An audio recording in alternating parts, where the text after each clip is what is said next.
পুরো ছেড়ে দেবো কেন? ভিন রাজ্যে বাংলা শ্রমিকদের অত্যাচারের প্রতিবাদে পথ অবরোধ শামসেরগঞ্জে। বাংলায় বাস করছে বহু অসহায় দরিদ্র পরিবার, যে পরিবারে নুন আনতে পান্তা ফুরোয়, সেই সব পরিবারের দিকে তাকিয়ে রুজির টানে ভিন রাজ্যে পাড়ি দেয় পশ্চিমবাংলার বহু পরিযায়ী শ্রমিক। কিন্তু কাজে গিয়ে বিভিন্ন ইস্যুকে সামনে এনে হেনস্থা করা হয় পশ্চিমবাংলার পরিযায়ী শ্রমিকদের উপর।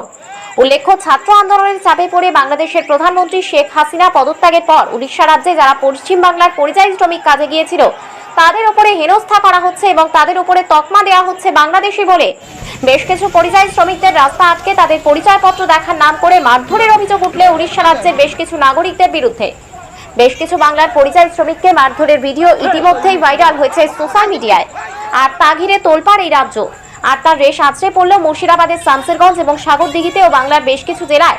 ঘটনাকে কেন্দ্র করে তারই প্রতিবাদে বিক্ষোভে সামিল হল পশ্চিমবাংলার বেশ কিছু পরিযায়ী শ্রমিকরা।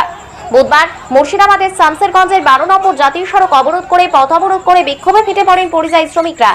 তার জেরে 12 নম্বর জাতীয় সড়কে যান চলাচল ব্যাহত হয়। ঘটনাকে কেন্দ্র করে ব্যাপক চাঞ্চল্যের সৃষ্টি হয় এলাকায়। ঘটনাস্থলে পৌঁছায় শামসেরগঞ্জ থানার বিশাল পুলিশ বাহিনী। এই রাজ্যের প্রশাসন এই বিষয়ে উড়িষ্যা রাজ্যের প্রশাসনের সঙ্গে ফোনে কথা বললেও এখনো পর্যন্ত কাজের কাজ কিছু হয়নি বলেই অভিযোগ পরিযায়ী শ্রমিকদের। রিপোর্ট রায় বাংলা।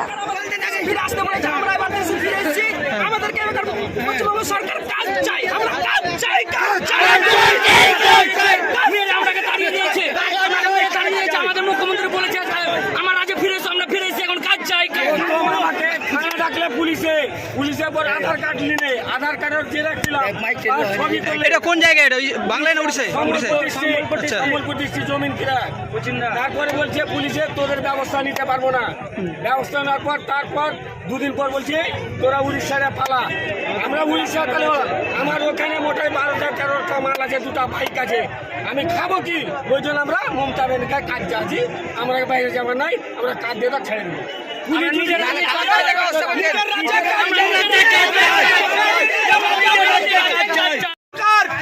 নাহলে কিন্তু অসুবিধা হয়ে যাবে, পুরো ছেড়ে দেবো কেন? আমার মুসলিম যদি তো কিন্তু মোদি কিন্তু দূরের কথা আর ফার্ম পুরোকে একটা রাখবো না লেখে আমি আজকে পথ অবরোধ। আমার দেশে কেউ অশান্তি করছে, মুসলিম কি দোষ করছে? মন্ত্রী মসজিদ ভাঙা হবে, মসজিদ পুরাবে, কলেজ পুরাবে, কিসের জন্য? শেখ হাসিনাকে তাড়াচ্ছে, ওকে চালছে, ব্যবহারকে তাড়াচ্ছে লোক। জনগণ কত অশান্তি থাকবার জন্য কখনো এটা হতে দেবো না। মুসলিম